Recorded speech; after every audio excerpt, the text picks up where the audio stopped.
24. ayette dersi fıkh müyesserden nahmeduhu ve nusalli ala rasulihil kerim. Dersimiz inni geldi teyemmümden erkan-ı teyemmüm.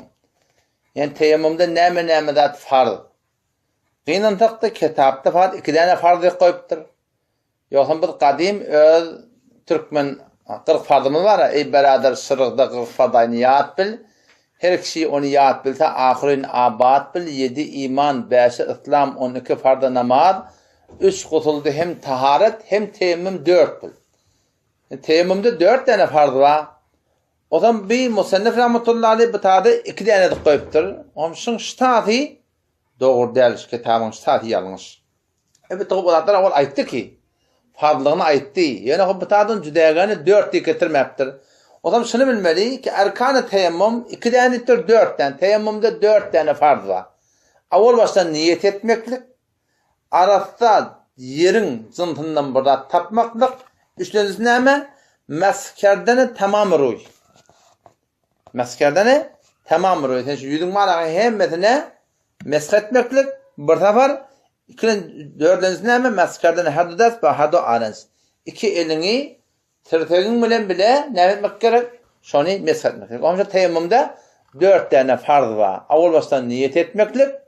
Ondan sonra näme? Bir arasda yer tapmalı, bir vurmalı, yüzün mesk etýärdin. Yine bir vuruyorsun, 2 elini tırtığın bilen qabat mesk etmeklik. Şufarın 4 tane farz var. Hop. Indi sünnet hay teyemmüm. Bir sizatla var sünnet. Yani bunları etmeklik mesela teyemmümün kamil oluyor, togabın kamil oluyor. Ehyanan bunları etmeyenin mesela teyemmümün doğru yönü. O näme? Umuru atidler teyemmüm sünnet. Awal baştan inki näme? Bismillahirrahmanirrahim demektir.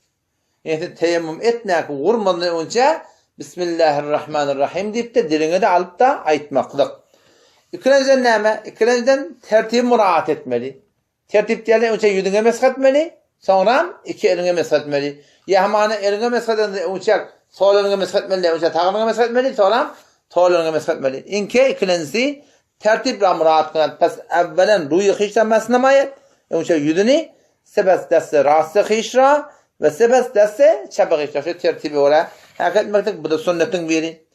Üçüncüden näme? Aynı dehrette de şeyler. Dehretten kılıp tuğan bir işin çıkıp burada edip başka bir işe meşgul bolmanı awwaldan ahira dehret töketmek sünnet bolşaýar, teyemmümde de şeyler.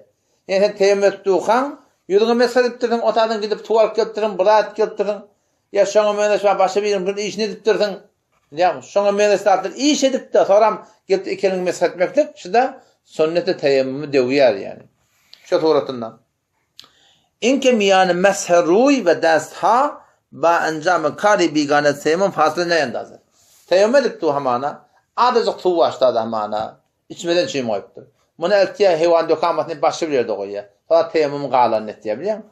Şoňa meneş işleri etmeliler, başladın, ara iş sarmancak töketmelikten.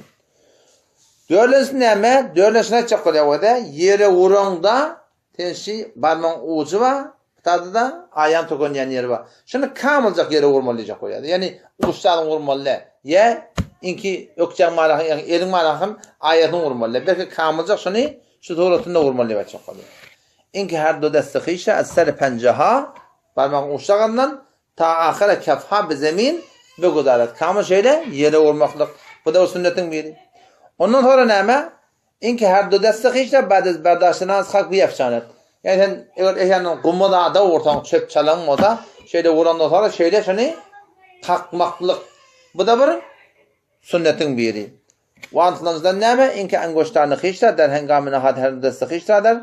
Hak esen bazı ve goşade gerdanır. O da antlanız şey ki teyemmüm edecek deyip vuranda elin arası yımıqlı olmasın. Parmakla arası yımıqlı olmasın. Belki parmakla arası şeyle açıqlı olsun diye çok oluyor.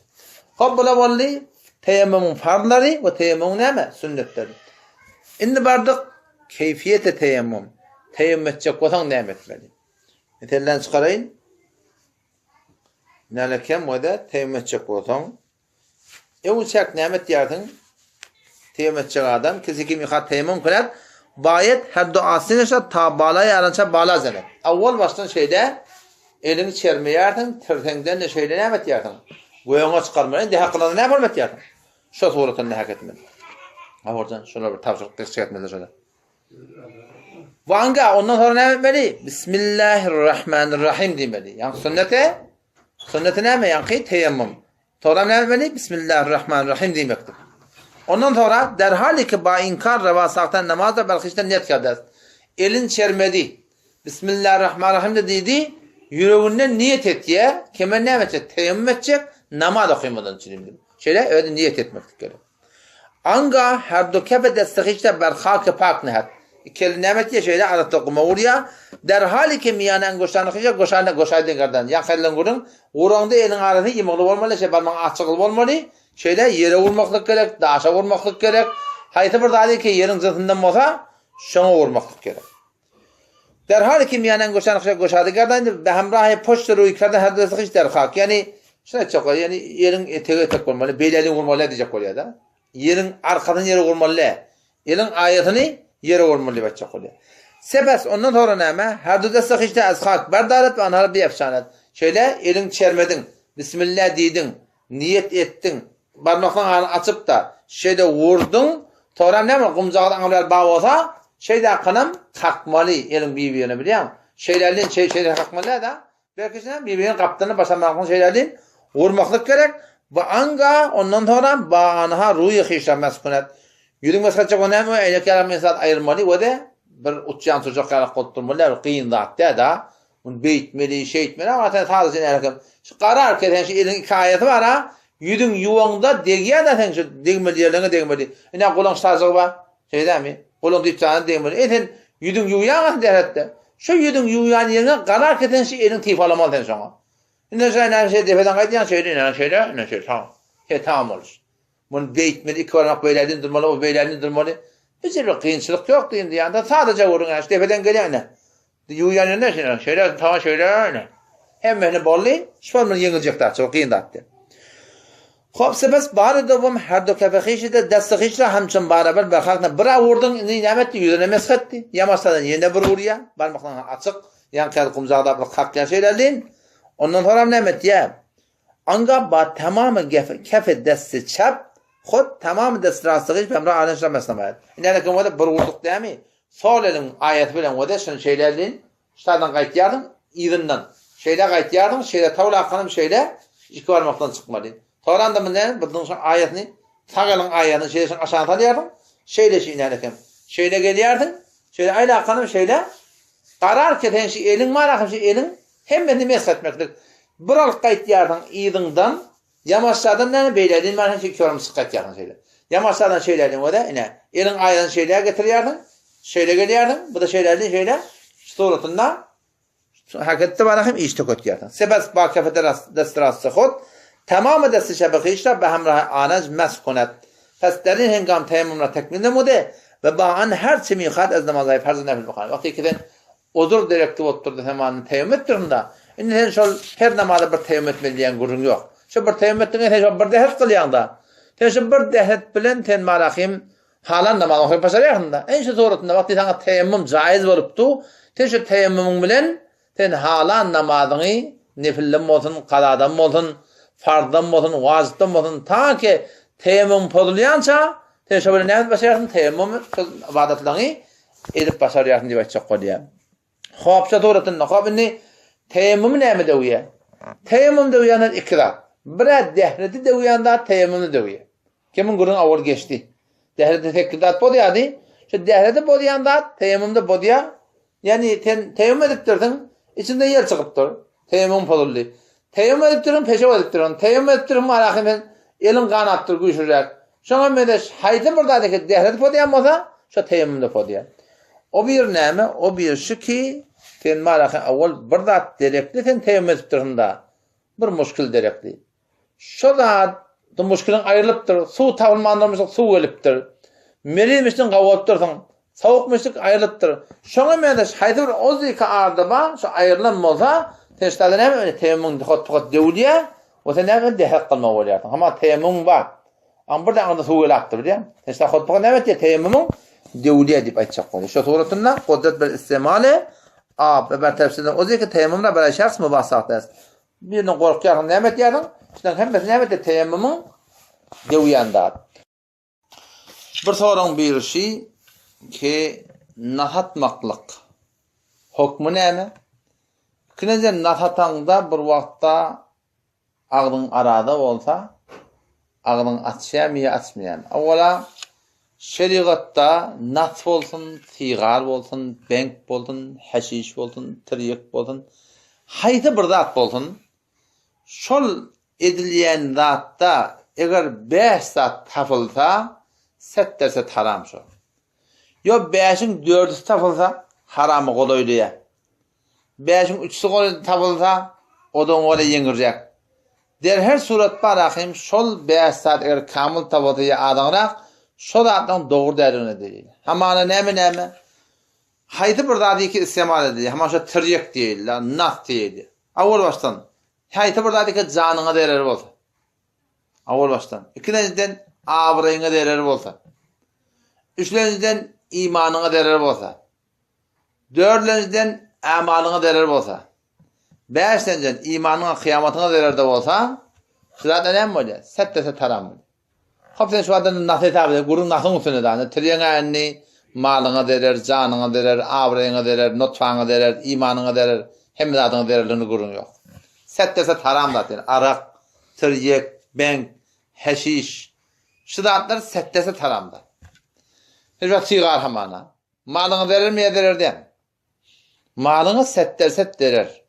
Ten şu at barahim menin nevi hamana. Hayt bir adam eline bir 100 tümellik alıp lülülette barahim şonu otlasa hem mekş paranı değerlittir derdi. Ama mıngı da qalan hiç kim dat diyene. Şon atı oturur milletin anıyor. Şon pulunu otlak etpiye. Hem malını derer hem canını derer. Nasıl sunu buruna deydi? Malını derer mi ederer dem. Malına derer. Şon ten şonu harjet ýardyň. O näde malyna derer bolýar, şon janyna derer. Ýogsa iwismen harjet ýardyň ki. Mana o derer ýok. Malyna derer, şon näde janyna derer. Ten şu atşy nahat ýarlan adamdan agdyny öde. Eňe ýoş ýyglanýandyr. Keplerde de başga bir kepliýär. Dişlerde taralýar. O janyna set derer bar. Ve el cümle şınnatlığın içine atılyan dattır, oklanyan dattan ne kadar sen halallel. Bir doktorlanmaz qarğıda ya da o naf beceriymiş de. Eşen de tedevin şoň gary ýatyp. Eşen tedevin. Kesettesi taramda. Pedon ne wada? Malyna derer şo. Janyňa da derer şo. Üçüncüden notfaňa da derer. Bir gawy adam ol nahat ýadym gün inşer kitýär. Bu atýan belletmede 45-50 ýaşa baran hor hot belletdi. İmanyňa da derer. Näme imanyňa derer? Şonki gaharlaryna Huda ýadyna sönak. Gaharlaryna kıyamat ýadyna sönak. Naraplyny namaz ýadyna sönak. Belki näme diýer? Şoň aşyn ýykany. Alsana şoň birini ipdi. Tiga çekýärde şeýle, tirek çekýärde şeýle. Bu kıyamatyna setderse derer. Oşa taýdan natatmaklyk, setdeset günäkärçilik. Muňa hiç bir şek ýok. Elbetde agdyň arada wagtynda agdyňy almaklyk ol kerahiýeti bar. Ten aradan kamille. Günäkärçilik bilen biten arada elbetde agdyň açmaýar. Talaman eken näme? Aňryk bokurdan aşyn birdat gitmedi. Agdyň açmaýanlyk oň dogrulygyny deliller diýär. Şoňa meles nagda zatda bolýar. Şo da fasid batanak. Ama ortamda şol amal näme etdiýär? Nagys etdiýär.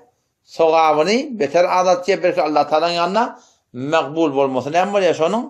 Qyn bolýar. Bir gurun. Ikiden sonra näme ýaňsyna boldy? Ýanky saçyň gurun. Denanaň saçy ne miqdar ketmekdigi ejady bar. Birin soňsynky batyr adamlar. Yani ýanmasyň defejigi. Kädenanaň saçy olokan bolýar. Şol bilinýän ahyrkyň ki yani ýanmasyň defejiginden etek sallansa şondan geçen ýerini kesmekdigi ejady bar. Ondan bärde bir hiç onvan on awdallaýyn paladeýin uju beýle botdur, uju şeýle botdur. Kesmekdigi ejady ýok. Beşerti ki ha bäze denana bolýar, onuň taşlaryna hore düşýär. Şu burada taşyn iýýär şoň. Zol iptu. Adam onu mutakassisa var ýaly bir musulman mutakassis tebip, ökte doktora var ýaly öde musulman bolmakly şert. On şu diye ballı diye sen dermanın şu diyesin ucundan buna kesmesen diye. Şöyle bir tebib, yokta tebib şunu ecade verse, şu tuğratının onu da kesmek degen ama ecade var. Elbette yankı nasın hakkında eğer ağrın nasına atıp da angrek tüyükürün yussa, tağam angrek gitse, bokurdaktan etek iyinse, ol ağrını açıya oğurun yok. Ama ne kadar bile yol oynayarlar, bulan da yağı sıkırdı, kara sonundan ayrılacak ki. Bu desmacağı koyarlar, arasını dizin aşağısında koyarlar. Şoparım angrek var, tüyükürükler gitmeye. Şoparım bir tertip yol oynayar. Eğer bokurdaktan angrek geçse, onda şek yok ki ağın marahim açıyar. Yok ondan berde olsa, onun için kerahiyeti var. Aradatı nağız. Belki bilde Huday tebarek ve ta'ala kullen şunun bana kabul etmez. Bir zahire uğra hüküm verliye, bokuda onu ete kesmede, o neyme? Şun hulata aradatı doğru dip ediliyor. Son kuvurun Ebul Hasan-ı Kharqani rahmetullahi aleyh, Kharqani yaşı Bastam'ın berrağına, bazı Bastami rahmetullahi aleyh verene muasır adam, şun esrindeki yaşan adam. Şun hakkında Tezkiretul Awliya Attar-ı Şaburi rahmetullahi aleyhin kitabında bir destan getirdiler. Destan şuform getiriyor ki bir rahzellen zatlan, bir bayeri kerveller uğrayan şekilli, odan bir cemaat şol yankı yol ketiyen basmasının arasından şu yurttan geçmeli olayarlar, şu tadan geçmeli olanlar. Ebul Hasan Kharqani bir aydan şekilli şeyle bundan bariya kanıl, ehyanın eğer oğurla da atlatedin kervanında olsa meni atlan deyiptir. Kharqani meni atlan deyiptir diye. Mera yat konet deyiptir. Çağırın gurun yok böyle. Mera yat konet diye. Meni atlan deyiptir diye de. Çağırın diyen gurun yok. Mera feryat bize yok otada. Meni atlan deyiptir diye. Hop. Derhal suret bu kervan gitti yer hulata şu dağda Allah Teala'nın mukadderatından hulata bula suyuyla korkusuna göre anırdan basmasıyla rahzeller, yol ketiyerler dohul sonundan gelip de varahim yankını yekan dağıttan alman duruyarlar. O şolun sünden biri qalalar Huday deyip çağıran şekilli olan malların hemen qarata gidiptir. Şolun birden biri Ebul Hasan Kharqani'yi atlaptır diye. O şona hesap olmaptır, şol necat taptır. Sonra şuturatında diye onu evliyalar çağırtan bolya diyen bir gurrun etiqasından çıkarttırır da. Avra Müslüman doğan vada gurrun şun ütüne etiqat diyenler ehl-i sünnet vel cemaatta Kur'an'dan hadis-i mutawatirdan o da her kimin ölkelliğine orada fuqahalan mujtehidin aydan ne var etiqat tutuluyor. Ne kadar ahadisler var? Sahih hadis öyle. Haber vahid Peygamber Aleyhisselam mübarek söz deyip aydılıyor. Ama şunun etiqat tutmuyorlar. Ama ez cümle ne ama? Ez cümle bir tane hadis var. Hadis ise sahih hadis. Peygamberlerin sani 124 bin dikildir. Hadisse. Sırahaten gelir.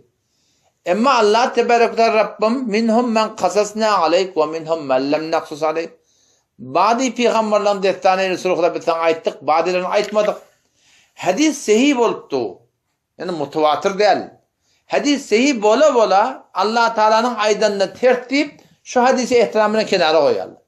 O zaman hesap et. Vakti ki bir Nebi Huda Aleyhisselam'ın mübarek hadisini çarçup kavaide göre şun malahim Kur'an'ı muhalif geliyor, Kur'an'ı muvafık gelmeye kenara koyulayan olsa onun bir hikayet destan bilen bir nereden etiqat tutup bulur. Bunda kitaptaki kim yarıptır? O her yerde bir form çap oluyor. Halan adam halancı sabitiye. Menzurum buradır kuna kaçılar etmek değil. Yöne şu kitapların içindeki kıraatları Hanefi mezhebinin etiqadına çarçuğunu erzedik görmeli, muvafıkkata kabul etmeli, muhalifkatına ve ihtiramını kenara koymalı, bon aydan kefide edemeli. Bir soruda şahit yılığını dövüyorsun, hey Peygamber Kur'an'a terk yapacak mı? Peygamber onların mübarek hadisi ip durdun, öyle sahih hadisi ip durdun, hey bir Kur'an'a terk yapacak Peygamber. Yok bu bozukla hatta ki Nebi Huda Aleyhisselam Kur'an'a terk yapmasın. Onda bu nezirse Peygamber'in kimin Kur'an'a terk kenara koyadığın ha. Bunu Hazreti Ali radıyallahu anh'ı düşündürüptür. Hakkıyan gurun usul şaşidi de geliyor, başka gibi muhtelif yerlerde gelir. Hazreti Ali radıyallahu anh ne mi diye? Peygamber Huda Aleyhisselam'ın yanına diye 3 form adam geldi diye. üç form adam, bir toparlar akli, fikri, zihin. Aydın dadını Peygamberimiz aytçı alacakta öğreniyerli. İmanı, ihlası kamil. Peygamber Huda Aleyhisselatü Vesselam'ın yanına turup gidenine aynı Peygamber'in ardından eşçi alacakta camadı bir yerdedir diye. Ne bir harf kemelderdi, ne bir harf kenelderdi. Eşçi alacakta diye. Bir tavır sahabalarda varmışık. İmanı, ihlası kamil. Yönü beter zihinne. Peygamber Huda Aleyhisselatü bir aydanına şun aytyan kevin düşünüp elfazları o da yani manisin kamı doğrultusunda gidip cemaat tel verir dedi. Yani Peygamber aydan kevin düşünür demiştik. Yani Peygamberin elfazı aydan sözlerini biraz bağlapayın etek göğün edip cemaat düşündürürlemiştik. Peygamber kevini manasını ütletmeptirler. Lafını ütlettirler. Ve bila nispet bazen münafık adamlar otur. Adı Müslüman. Ve min ehlil medineti meradu alen nifak diye Allah Teala ehli Medine'den bazıları var. Münafıklığa adet edildiği adı Müslümanlamamıştık. Şöyle Peygamber Aleyhisselam celisesine gelip yalanın Peygamber Aleyhisselam'ın aytmadık kefini celiseden Türk giderlerine cama ayttı, beydiydi, şeydi diye aytıyarlar. Olam soram olamayı ehli sünnet şu da atır ağına bir çarçuk bağlattırlar. Bir çarçuk bağlattırlar. Peygamber'in her bir kefini alakanın manasını kabul etmelidir deyiptir. Sonra ne diyeyim? Adam münafık ota olamanı ettirler. Ve bunun Peygamber Aleyhisselam öyle aydıptır. Ki eğer menden size bir hadis yetti deyiptir. Alakanım hem Peygamber'in sözü deyip kabul edin demektir. Belki şunu nettir. Fe'aliduhu ala kitabillah. Men Peygamber'in